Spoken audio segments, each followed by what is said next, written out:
بسم اللہ الرحمن الرحیم. ناظرین بہت شکریہ آپ نے وقت نکالا یہ ویڈیو دیکھنے کے لیے. ناظرین کیا ایسا انوکھا ہونے والا ہے کہ بین الاقوامی طور پر پورا منظر نامہ بدل جائے گا. اربوں کے لوگ پہاڑوں سے بھاگیں گے. اربوں کے حالات کیسے ہوں گے اور ان کے ساتھ کیا ہونے والا ہے. ناظرین چند دن پہلے ہنگری کے وزیر اعظم وکٹر اوربن نے پیشگوئی کی کہ پاکستان آنے والے دنوں میں دنیا کی 10 بڑی طاقتوں میں شامل ہوگا اور اگلی کئی صدیوں تک ایشیا طاقت کا مرکز رہے گا. آخر کیا ایسا سینیریو بدلنے والا ہے؟ کون سی طاقتیں جو ہیں وہ برسرے پیکار آنے والی ہیں کہ پورے کا پورا منظر نامہ بدل جانے والا ہے اور عربوں کے ساتھ کیا ہونے والا ہے؟ اس سارے معاملے کے اوپر بات کریں گے. دا ون اینڈ اونلی سید حیدر جعفری صاحب. آپ ان کو بڑی اچھی طرح سے جانتے ہیں, آپ ان کو سنتے ہیں. محقق ہیں, علم الاعداد کے ماہر ہیں, اسٹرالوجر ہیں اور روحانی جو ہیلر ہیں, آپ انہیں یہ کہہ سکتے ہیں. شاہ جی بہت شکریہ آپ کے ٹائم کا. I'm honored سر. بڑے بڑے القاب آپ بولتے ہیں, سچی میں آپ بات بیٹھے ہوتے ہیں, میں نے کو بڑا ڈر لگتا جی. شاہ جی آپ کی محبت. یہ کائنات کے مالک کی دین ہے, میرے پاس اپنا کچھ بھی نہیں ہے. یہ اس اللہ کی عطا ہے, اس نے کسی قابل کر دیا کہ میں یہاں بیٹھ کے کوئی رائے دے دیتا ہوں. ون اینڈ اونلی بھی وہی ہے اور ماہر بھی ہر کام کا وہی ہے. وہ جس کے اوپر نظر ڈالتا ہے وہ کام کرتا ہے. جیسے فرشتوں نے اللہ کو کہا تھا کہ ہمارے پاس تو کوئی علم نہیں ہے سوائے اس کے کہ جو آپ نے ہمیں عطا فرمایا. لا علم لنا الا ما علمتنا. تو جتنا اللہ نے علم دیا اس کے علاوہ تو کچھ بھی نہیں ہے. سچی گل ہے, اپنا تو میرا ککھ بھی نہیں گا. اللہ اکبر. شاہ جی آپ کی عاجزی. اب آ جاتے ہیں جی آپ کے سوال کے اوپر. تو یہ وکٹر کا بیان تو اب آ رہا ہے نا 3-4 دن پہلے.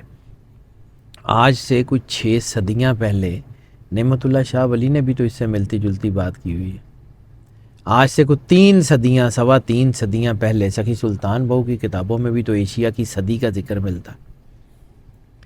آج سے کوئی تقریباً کوئی 40 سال 50 سال پہلے حضرت صوفی برکت علی رحمۃ اللہ علیہ کے جو فرمودات ہیں اس میں بھی تو ذکر ہے کہ پاکستان کی ہاں میں دنیا کی ہاں, پاکستان کی نہ میں دنیا کی نہ ہوگی, اقوام عالم کے فیصلے یہاں ہوا کریں گے.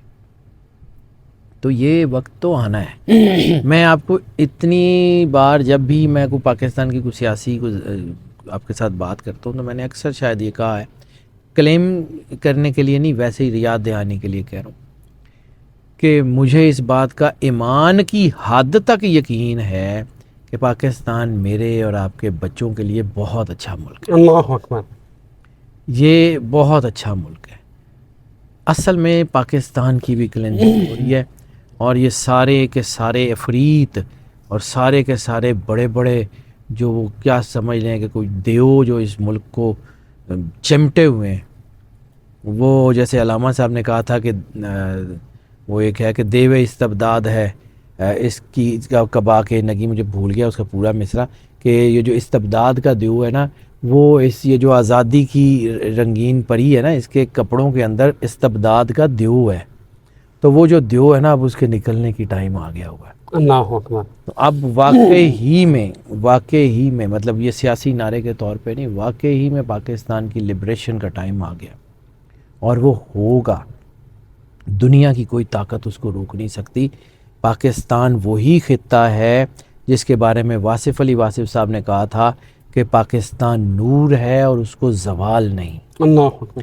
اور ہاں یہ ضرور ہوتا ہے کہ جب اللہ کی امانت کو آپ مس یوز کرتے ہیں تو پھر تباہی اور قہر نازل ہوتے ہیں. جب قوم نے اللہ کی اونٹنی کو قتل کیا تھا تو پھر پوری قوم پہ عذاب آ گیا تھا. کرنے والے جو ہیں وہ چاہے 4-5 تھے لیکن جو ہے وہ ان 4-5 میں کی بجائے پوری قوم پہ عذاب آیا تھا. تو جب قوم اپنے حق کے لیے کھڑا ہونا چھوڑ دیتی ہے, جب قوم کے اندر احساس ختم ہو جاتا ہے, جب قوم بحیثیت قوم اپنی زندگی کو ترک کر دیتی ہے تو پھر تباہی نازل ہوتی ہے. لیکن وہ تباہی کبھی بھی ایٹرنل نہیں ہوتی, یہ یاد رکھیے گا. عذاب بھی ہمیشہ کے لیے نہیں آتا. عذاب آتا ہے گزر جاتا ہے, پھر نئی صبح پھر نئی کونپلیں پھوٹتی ہیں. جہاں پہ کہیں عذاب آیا ہوتا ہے وہاں پہ دوبارہ زندگی آباد ہو جاتی ہے. زندگی کا راستہ تو نہیں روکا جا سکتا. اس پاکستان کے ذائچے میں نے آپ کو کہا ہے کہ میں نے پاکستان کے ذائچے کو جتنی تفصیل سے پڑھا ہے نا، شاید میری گھٹی میں جو ہے نا پاکستان کی لائلٹی لکھی گئی ہے. مطلب میں اس بڑے فخر سے یہ بات کہتا ہوں کہ جیسے آپ کے خاندان کی قربانیاں آپ کئی دفعہ ذکر کرتے ہیں. سر ایسے ہی ہے، میں بڑے فخر سے یہ بات کرتا ہوں کہ لوگوں کو جاگیریں ملی تھی انگریزوں کے ساتھ وفاداری کر کے. ہمارے بڑوں کی جاگیریں چھینی گئی تھیں 1857 کی جنگ آزادی کی حمایت کرنے کی وجہ سے. ہمارا خاندان وہ ہے جو پاکستان اور جو ہے وہ اسلام کی حمایت کے لیے ہمیشہ خون دیتا رہا ہے. 1400 سال سے اگر کوئی خون بہا ہے تو سادات کا خون بہا ہے. اور میں بار بار یہ بات کہتا ہوں کہ قربانی ہمیشہ پاک خون کی دی جاتی ہے، قربانی ناپاک خون کی نہیں دی جاتی. اب رہ گئی بات کہ پاکستان، تو پاکستان نے ترقی کرنی ہی کرنی ہے. اور جو میں بار بار آپ کو کہتا ہوں مجھے بار بار جو چیزیں نظر آتی ہیں پاکستان کے ذائچے میں وہ ارشد شریف کا خون ہے.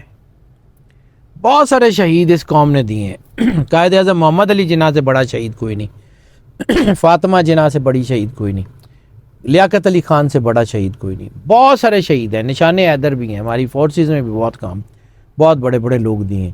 لیکن جب گھروں پہ قبضے ہو جائیں، جب چیزوں کو جو ہے وہ زبردستی ٹیک اپ کر لیا جائے، جب اداروں کو ٹیک اپ کر لیا جائے، اور وہ جو ان کے جو ہے نا وہ جیسے علامہ صاحب کا ایک مصرع ہے کہ جب جو ہے نا وہ شیروں کے لشکر کے آگے بھیڑیے سردار بن جائیں تو پھر فتح جو ہے نا وہ دور ہو جاتی ہے.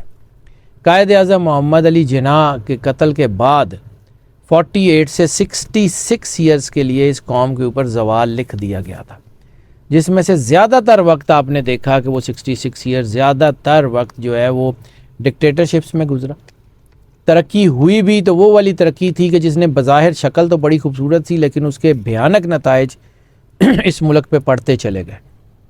یعنی ہم لوگ کہتے ہیں جی فلاں دور میں کچھ اچھے کام ہوئے تھے، لیکن کچھ اچھے کاموں کے کانسیکوینسز ایسے ہوئے کہ وہ تباہی میں بدلتے چلے گئے. یعنی 66 ایئرز جب پاکستان کا ذائچہ تھا تو 66 ایئرز تک اس قوم کے اوپر زوال تھا. پاکستان 48 میں قائد اعظم جو ہیں وہ دنیا سے پردہ کیا، اور اس کے بعد 66 ایئرز ذرا گن لیں تو 48 سے لے کے 66 تک، یعنی آپ سمجھ لیں کہ یہ پچھلے 10 سال 8 سال تب تک جو ہے، یعنی پاکستان اپنی جب 69-70 برتھ ڈے انڈیپینڈنس ڈے منا رہا تھا، اس کے بعد قوم میں ایک دم سے شعور آنا شروع ہوا، قوم کو سمجھ آنی شروع ہو گئی کہ ہم رہ کہاں رہے ہیں، ہماری زمین پہ مسئلے کیا ہیں، ہمارا کام کیا ہے. وہ ایک جو کلچر تھا سیاست کا وہ سارا بدلنا شروع ہوا. تو یہ کون بدل رہا تھا؟ یہ قدرت کا کوئی مالک بھی تو ہے، کوئی زمین آسمان کا مالک بھی تو ہے جس نے یہ سارا نظام چلانا ہے. کوئی کارساز تو ہے نا جس نے یہ طے کر لیا ہوا ہے کہ اب اس کو خطے کو ترقی دینی ہے. اور وہی اس کارساز کا جو سب سے بڑا نمائندہ ہے وہ ذات اطہر سرکار ختمی مرتبت سرور انبیاء صلی اللہ علیہ وآلہ وسلم. سرکار خانہ کعبے کے دروازے کے آگے کھڑے ہو کے مسکراتے ہیں. صحابہ کرام پوچھتے ہیں یا رسول اللہ مسکراہٹ کا سبب بتانا پسند کریں گے؟ فرماتے ہیں کہ مجھے اس پیچھے سے ٹھنڈی ہوا آ رہی ہے، مجھے لگتا ہے کہ میرے پیچھے سے اسلام کا قلعہ تعمیر ہو. اللہ اکبر. خانہ کعبے کے دروازے کے سامنے پہلی بندرگاہ کراچی لگتی ہے. یہ عام سا ملک نہیں ہے، یہ وہی ملک ہے وہ جو قائد اعظم نے علامہ محمد اقبال نے کہا تھا کہ میر عرب کو جہاں سے آئی تھی ٹھنڈی ہوا، جہاں سے میر عرب کو، میرا وطن وہی ہے، میرا وطن وہی ہے، میرا وطن وہی ہے. تو یہ جو وطن ہے نا یہ ہمارا، یہ بتائے گا کیا ہے. کیا بات ہے شاہ جی. اور یہ بھی ایک آپ کو بتا دوں کہ آنے والے وقت میں یہ انڈیا پاکستان کا بارڈر جو ہے نا یہ بھی بڑا جو ہے نا سافٹ بارڈر ہو جائے گا. یہ بھی اتنی پابندیاں نہیں رہیں گی. Time will tell. ایشیا کی صدی میں پاکستان بھی ہے اور انڈیا بھی ہے. بالکل صحیح. یہاں بھی ریڈیکلزم ختم ہوگا، وہاں بھی ریڈیکلزم ختم ہوگا. یہ آپ بالکل ٹھیک کہہ رہے ہیں Shah ji. I agree, totally agree. Shah ji اب یہ بتائیں کہ عربوں کے ساتھ عربوں کا کیا حال ہونا ہے؟ کیونکہ ایک میرا خیال نعمت شاہ ولی کے حوالے سے پڑھ رہا تھا یا کوئی روایت ہے کہ عرب جو ہے وہ پہاڑوں سے نیچے بھاگیں گے. آخر ایسا کیا ہونے والا ہے؟ رسالت مآب سرکار ختمی مرتبت سرور انبیاء صلی اللہ علیہ وآلہ وسلم نے جو فرمایا ہے نا وہ حق ہے، اور وہ ہر زمانے میں حق ہے، اور وہ پورا ہو کے رہنا ہے. رسالت مآب نے یہ کہا تھا جب میں نے یمن کی بات کی کہ تم دیکھو گے کہ وہ لوگ کہ جن کے پاس جوتے بھی پہننے کے لیے نہیں ہوں گے وہ دنیا کی بڑی بڑی طاقتوں کی ناک زمین پہ رگڑ دیں گے۔ یمنیوں نے کیا کیا ہے؟ سر ناک رگڑنا لبنانیوں نے کیا کیا ہے؟ ان کے پاس بظاہر کچھ بھی نہیں ہے، ایسے ہی ہے۔ لیکن وہ آج دنیا میں بڑی طاقت بن کے کھڑے ہوئے، عسکری طاقت ہی صحیح لیکن کھڑے ہوئے۔ پھر رسالت مآب سرکار ختمیہ مرتبت نے کہا تھا کہ تم دیکھو گے کہ عرب کے بدو کہ جن کے اپنے آپس میں بڑی بڑی عمارتوں کے مقابلے کریں، سر کبھی کریک ٹاور، کبھی برج خلیفہ، کبھی برج دبئی، کبھی کچھ بن تو رہے ہیں نا، سعودیہ میں ادھر ادھر مقابلے ہیں، قطر کا ادھر کا ادھر کا۔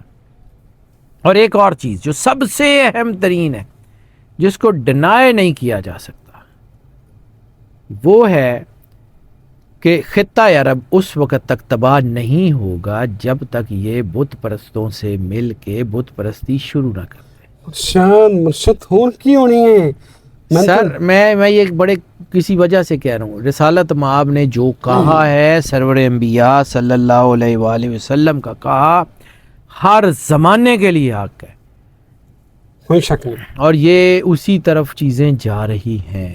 کوئی شک نہیں۔ اور یہ وہ جو ایک مصرع مجھے یاد آ رہا ہے کہ کعبے کی کمائی سے جو پیتے ہیں شراب، وہ پورا ایک جو ہے وہ مجھے بند یاد ہے، کچھ ذہن میں آ رہا، پورا نہیں ہے۔ تو سر یہ وہی ہو رہا ہے نا۔